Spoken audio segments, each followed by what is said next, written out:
Small southern towns in the 1950s were exactly as you might picture. Friendly people, a slower pace, and a kinder way of life. And you'd be right, unless, of course, you looked in the corners and under the rug. But back then, communities were tight-knit. Churches held up every street corner and every family. Relatives didn't live far away. A handshake was as good as your word, and your word was your bond. Children walked to school, even though for the most part, mom stayed home. Macon, Georgia is a perfect example of what a small southern town looked like 75 years ago.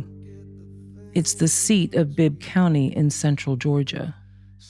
Her stately live oaks are draped in gauzy Spanish moss that softly blows and whispers in the warm summer breeze. Macon and the surrounding area remained as pristine as when DeSoto discovered the area back in 1540. But the Americans changed all that. You see, this land originally belonged to the Creek, but land-hungry Americans were eager to plow that land into cotton fields. In the 1950s, the population of Macon was about 70,000 people, and the area remained largely rural. In the 1800s, the city was the commercial hub of a productive agricultural region, and its fortunes were tied to a southern cotton culture that brought substantial wealth, and then war, then subsequent genteel poverty to the area. In 1941, the United States reluctantly entered World War II, and the Macon economy again boomed with military preparation and the money that inevitably comes with it. The city came into her own as an important stop along the rail line and the main center of trade in central Georgia. A small town that grew into a busy trade center. Many things changed, but one remained the same, and that was true of most small towns back then. The movers and shakers would meet, and they would talk and laugh and scheme in a gathering place. And in 1950s Macon, that place was Anjette's on Mulberry Street. On weekdays, white-collar workers, businessmen, lawyers, local politicians would meet there for some fine Southern cuisine and down-home hospitality. And it didn't hurt, of course, that Anjette herself, the owner of the restaurant, was a beauty who dressed a little too flashy and was a little too friendly with the customers. In truth, the food at Anjette's wasn't the best, but there was just something about that woman. It was almost as if she had some delicious secrets.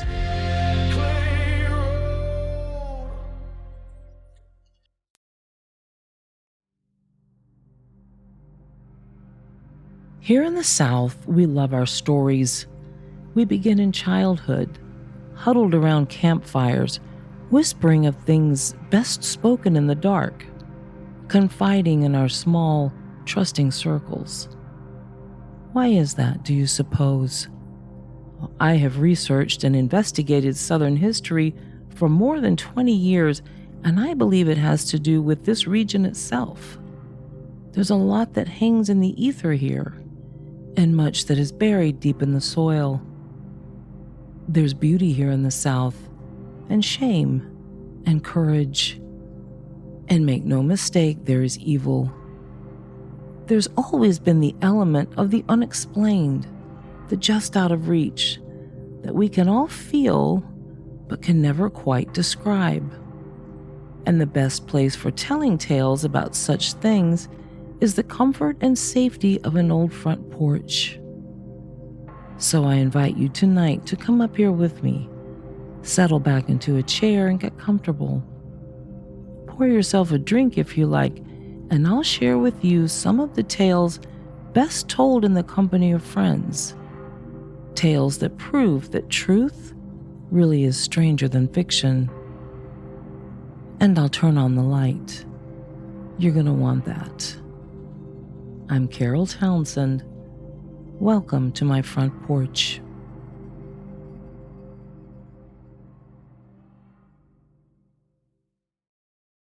The following podcast contains material that may be disturbing. Listener discretion is advised.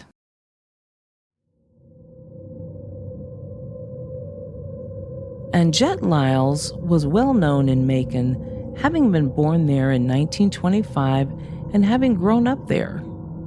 She had been given the best education, or at least she had been given the best opportunities to become educated. Fellow students, however, seemed to remember Anjette as being a charming, if rather manipulative, young woman. In 1947, she married Ben Lyles, a young man who, like so many, had fought in World War II. Ben's mother owned a restaurant, and in 1948, Anjette went to work there to help her mother-in-law out. The extra money didn't hurt the young couple's household income, and as it turned out, Anjette had a knack for that kind of work. She was friendly and engaging, and when daughter Marcia was born, the baby became the darling of the restaurant. Anjette's home life, however, was far from perfect. Ben had come home from the war with a nagging sore throat and fever, which grew to be rheumatic fever. The condition left him in terrible pain and unable to work. He was able to draw a veteran's pension, but his condition left him irritable and eventually drove him to drink heavily. He also picked up a gambling habit that forced his mother to sell the family restaurant in 1951 for a paltry $2,500. Anjette, who had just given birth to their second daughter, was furious, as Ben hadn't even discussed the move with her, and the couple began to argue often. To make matters worse, the Veterans Administration decided to cut Ben's pension to 1/10 of what it had been, as he was finally deemed fit to work. Anjette insisted that he find a job that paid well, and Ben, deep in his alcoholism and gambling habit, refused. Then, in December 1951, as if to prove the Veterans Administration wrong, Ben fell ill again. Doctors were baffled. Ben's illness wasn't a recurrence of rheumatic fever, that much was clear. The symptoms were different. He had nosebleeds and convulsions, and eventually, he had to be hospitalized. In January, he slipped into a coma. Doctors decided that he had encephalitis, but by that time, it was too late for effective treatment. Ben never regained consciousness, and he died on January 25th, 1952. As a result, Anjette and her 2 young children were forced to move out of the small apartment that was their home and back into her parents' house. She soon got a job working at a new restaurant, and she spent the next few years learning all she could about the business. Determined and focused, Anjette saved every penny she could, with one single goal in mind: to buy back the Lyles family restaurant. And in April 1955, she bought that very restaurant for $12,000, nearly 5 times what Ben sold it for just a few years earlier. Understandably, she reopened that restaurant under a new name, Anjette's. The young mother had learned a great deal about the restaurant business while working in other such establishments. One of the first things she did was to hire Ben's mother back to give the place some continuity. Within no time, Anjette's was more popular than the Lyles family restaurant ever was. She hired a skilled and friendly staff, but make no mistake, Anjette was the face of the new restaurant. With an airport nearby, the restaurant soon became popular with the pilots who flew in and out of Macon. One of those pilots was Joe Neil Cabot, who everyone called Buddy. Buddy and Anjette immediately hit it off, and before long, the two were seeing each other. In June 1955, they announced that they were going on holiday, a trip to New Mexico and Texas. Imagine everyone's surprise when the couple returned to Macon married. The new marriage seemed to be a very happy one, even though the pair were still living in Anjette's parents' house. Of course, with Buddy being a pilot, he certainly couldn't laze at home drinking and gambling. He stayed gone, and a lot. And as is to be expected in small southern towns, the gossips made a lot of Buddy's absences and Anjette's antics. "She's having affairs," they would whisper, but then even more sinister accusations surfaced. "She's conjuring," they accused. Was Anjette involved in magic and the dark arts? One woman claimed to have seen her whispering to a black candle, an act of the dark arts which is supposed to bring protection from evil or from consequences. Whatever the reason, such actions were considered highly scandalous in the South. Where did these accusations of magic and witchcraft come from, though? Some said they arose simply because Anjette would drag friends and family members to see fortune tellers at local fairs. But others, including her own restaurant staff, whispered that they saw her lighting candles of different colors and whispering to them when she thought no one was around. Sometimes they said, yes, she would whisper to a black candle.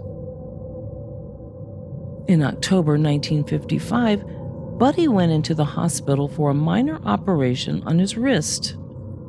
At first, the procedure seemed to go well, but shortly after being discharged from the hospital, he developed a fever and a skin rash. Over the next few days, the fever worsened, and the rash quickly spread all over his body. Anjette insisted he go back to the hospital, and he did, but doctors were confounded. Not knowing what his ailment was, there was no way they could come up with a treatment. Buddy died on December 2nd, and Anjette was a widow again. Doctors were eager to perform an autopsy to find out just exactly what had killed him, but Anjette refused. She said Buddy wouldn't want to be cut up into pieces after his death. Well, needless to say, Anjette's suspicious behavior raised more than a few Macon eyebrows. To make matters worse, within a few months she had changed her surname from Gabbert back to Lyles, and she had started dating another handsome young pilot. Anjette was also the beneficiary of Buddy's rather hefty life insurance policy. With that money, she finally bought a house for her and her girls. She also bought herself a fancy sports car, and let me tell you, that move did not go over well with the respectable ladies of Macon. Of course, Anjette couldn't have cared less. In time, Julia, who was Anjette's mother-in-law, moved in with her, taking care of her grandchildren while Anjette worked her magic at the restaurant. The arrangement worked out very well. Anjette was able to rub elbows with Macon's movers and shakers, and Julia was able to spend time with her beloved grandchildren. In time, though, the pair's relationship became strained. It seems that Julia, having a tough time facing her own mortality, refused to have a will made. This might sound like an odd reason for a mother and daughter-in-law to be at odds, but consider this. Julia had just one other son, Joseph.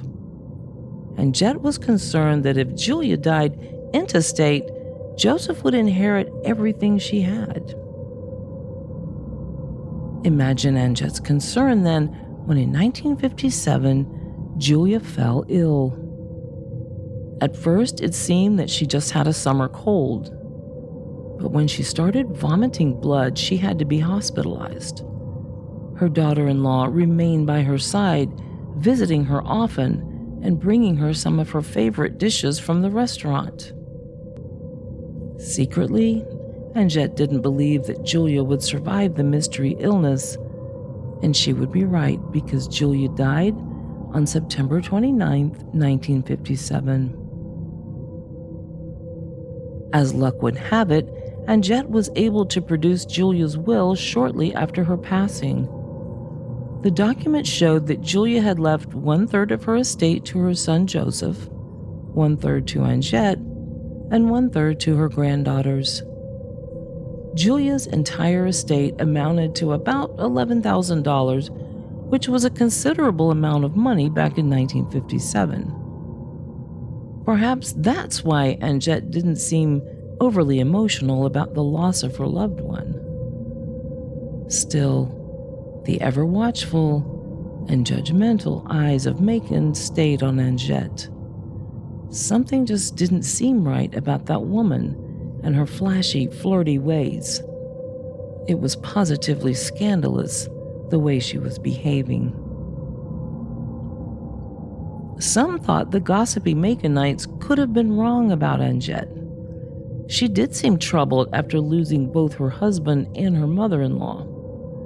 She would have terrible outbursts of anger, and they were usually directed toward her daughter Marcia. She would scream at the young girl, berating her and telling her how much she looked like her father, a fact that Anjette hated. Sometimes she would even threaten to kill her own child. Carla, Marcia's sister, would try to intervene and calm her mother, but she was rarely able to do so. In March of 1958, it seemed that all the stress and sadness young Marcia had endured finally caught up with the poor girl. One day, while working in the restaurant, Marcia began coughing and complaining of a headache. Her mother gave her the usual country remedy for a sick child, which was a spoonful of whiskey and some sugar. But instead of calming the cough and the headache, Marcia began vomiting, and Anjette took her home. But just a few days later, the poor girl was hospitalized. The ominous coincidence was that Marcia was placed in the same hospital room that her father, her stepfather, and her grandmother occupied before they died. Perhaps because of this very omen, Anjette seemed convinced that Marcia would surely die. She brought her daughter fruit drinks and tea in the hopes that these would ease the child's discomfort. Instead, they seemed to make matters worse. It was around this time that people began to get suspicious of Anjette and her uncanny streak of bad luck. Those suspicions were stoked when Marcia had been in the hospital for about 3 weeks, and Anjette began making funeral arrangements for her while she was still alive. When Marcia's condition improved dramatically for a brief spell, the rally didn't last long. Her kidneys began to fail, and she began having hallucinations. Sweating and writhing in pain, Marcia would beg to be protected from beasts that were chasing her, insects attacking her, and worms crawling out of her fingers. Of course, doctors and nurses found the child's hallucinations and other sufferings quite disturbing. When Anjette laughed at her child's fear and delusion, she explained her bizarre behavior as being simple nervous laughter. Marcia's caregivers, however, found it to be inappropriate and very incriminating. Marcia Lyles died on April 5th, her mother by her bedside. An autopsy was conducted, but no cause of death could be identified. A few days after the autopsy was performed, the coroner received an anonymous letter. Later, detectives learned that the letter was sent by one of Anjette's restaurant employees. It seems that this woman had been speaking with Anjette's maid, who said that she saw that Anjette kept ant poison in the house. Anjette explained that she kept the poison handy at home because of an ant infestation at the restaurant. Restaurant employees knew that there had been no such infestation. This knowledge, combined with Anjette's inappropriate behavior at her dying child's bedside, prompted the restaurant employee to write the letter to the coroner. Well, the coroner went right out and purchased a bottle of the same ant poison that Anjette had in her home, and he noticed right away that one of the ingredients was arsenic. The man knew that arsenic poisoning could cause the very symptoms poor Marcia had suffered. He sent the bottle of poison, along with the sample of Marcia's hair and kidneys, off to the state lab for investigation, and he called her mother right away. He told her that he worried that Marcia had accidentally ingested ant poison while she was at home. Concerned, Anjette brought along a bottle of the poison, her daughter Carla along with her, to discuss the matter. Carla told the doctor a story about how she, Marcia, and two other children were playing doctor and dosing each other with, quote, medicine. That medicine was ant poison. The coroner remembered that Carla's stories sounded rehearsed, but other than that, the child's story seemed plausible. Concerned, the doctor told Anjette that she should call the mothers of the other two children and warn them to watch for symptoms of arsenic poisoning. While still in his office, Anjette looked up a name in the phone book, called the number, and told the person on the other end of the line about the incident. Later, the mother of the two girls said she never received such a phone call. In fact, her name wasn't even listed in the phone book. Suspicious indeed. As luck would have it, Anjette herself was hospitalized shortly after her daughter's untimely death. She had an inflamed varicose vein and was in a great deal of pain. It was when she was leaving the hospital in a wheelchair that she was arraigned on 4 counts of murder for both of her husbands, her mother-in-law Julia Lyles, and her own child. Now, Anjette was only indicted for trial for the murder of Marcia, but the arraignment allowed the prosecution to bring in evidence of the other 3 murders. They did this to prove that Anjette had a deliberate system of killing. You can imagine the frenzy that Anjette's arrest caused in Macon and across the state of Georgia. A glamorous, platinum-haired widow. Murder. And listen to this. When the police searched her house, they found books about voodoo and magic and the assorted paraphernalia that go along with it. And then there were the stories about her whispering to flaming black candles. All of this was delectably juicy to the press, who swarmed the courthouse for trial. In October 1958, onlookers stood in line to get a glimpse of the dazzling Black Widow blonde.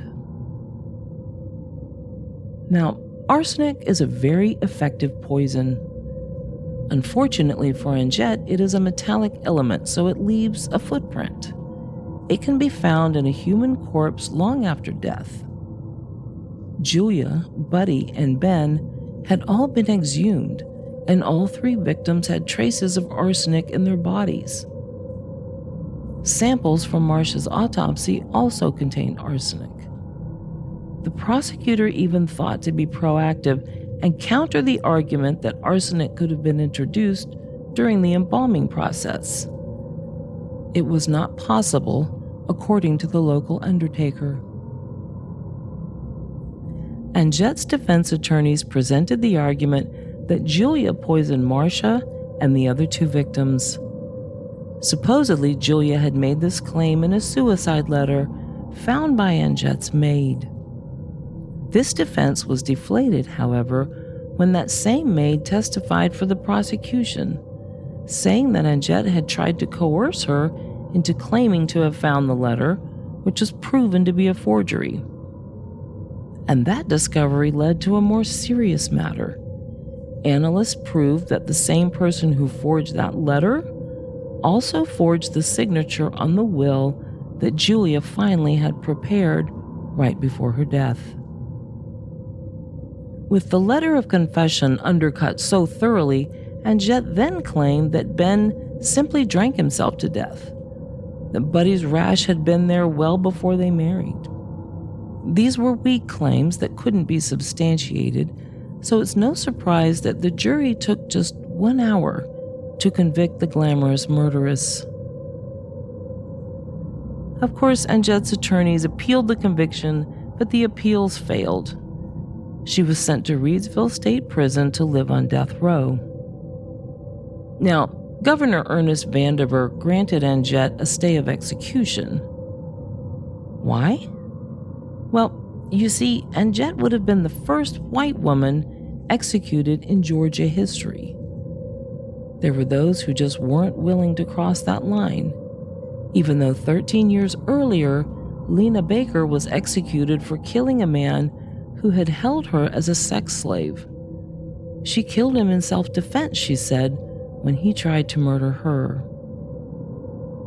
She was black, you see, and the man was white. That was also a line that people weren't willing to cross. The question remained, what to do with Anjette Lyles? Governor Vandiver appointed a sanity commission to examine the convicted murderer, and they decided that she was schizophrenic and therefore couldn't be put to death by the state. Anjette was then transferred to Central State Hospital in Milledgeville, Georgia, where she would live for the next 18 years. She was rather popular with other prisoners, as she would tell their fortunes using a deck of plain playing cards. And in an ironic twist, Anjette became the cook for the criminally insane women at Central State Hospital. Anjette Lyles died of a heart attack in 1977 at age 52. In another rather strange twist of fate, she was not buried on the grounds of the hospital, as were other deceased inmates, but rather she was interred in the family plot in Wadley, Georgia, right alongside the bones of Ben and Marcia, whom she had poisoned.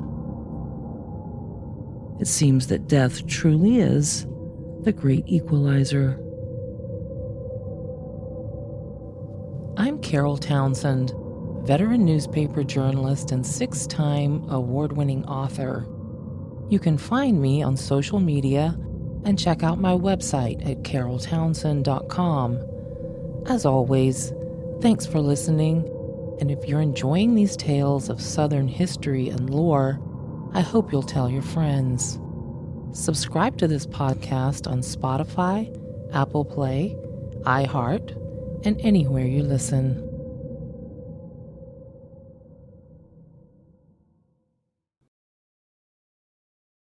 My team and I made use of the following resources in preparing this story for you.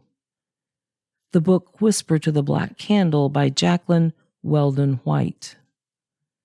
The website law.uga.edu, Georgia's Most Notorious Murderess. WGXA Television News, and the website crimereads.com.